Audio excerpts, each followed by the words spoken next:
So a few hours ago, I attended a lecture slash lesson, right? And it was about controlling your thoughts.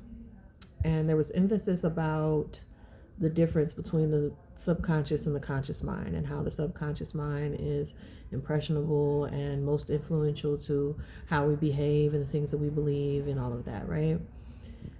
But I started to think about symbolic language again. Like my last video, I was talking about dark and how people associate the term dark with something being evil, and then therefore that somehow translating to phenotypes and associating people of darker complexions as being evil.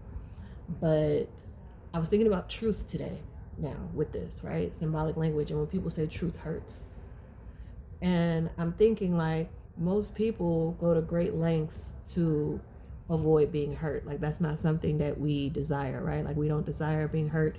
And so associating that with truth creates this subconscious closed-mindedness to receiving truth.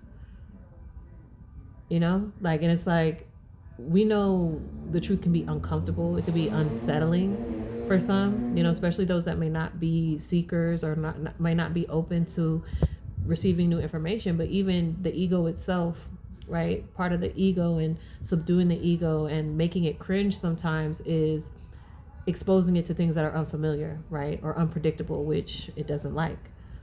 But truth hurting, or saying truth hurts, the truth hurts, I feel the symbolic language of that creates a block for people, like collectively, like globally even too, because I feel like that phrase is known all over the world, you know, and people say it in many different cross cultures, excuse me. But we know that words are powerful. We know words are spells, right? And what we say is almost, if not more important or equally important to how we say things, right? And I feel practicing how we say certain things activates and opens up not just our mind, but our eye and our heart to receiving greater knowledge or higher consciousness information. Like I was really digesting this. Like it's been like some hours since I was there, and I've been just digesting this, and I'm like, how can I want to address this, because some videos back I talked about hate and how loosely we say we hate things, like, oh, I hate traffic, or I hate the weather, or I hate.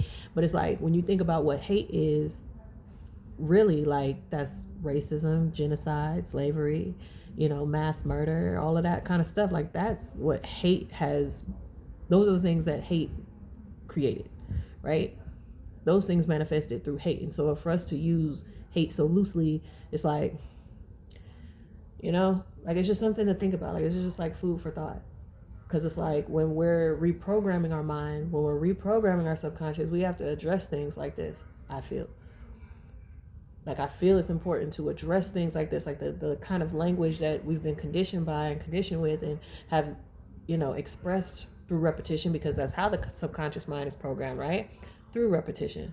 So repeatedly saying truth hurts, hearing truth hurts, and knowing we want to avoid being hurt, we don't like being hurt, that translates to the subconscious as I don't want truth.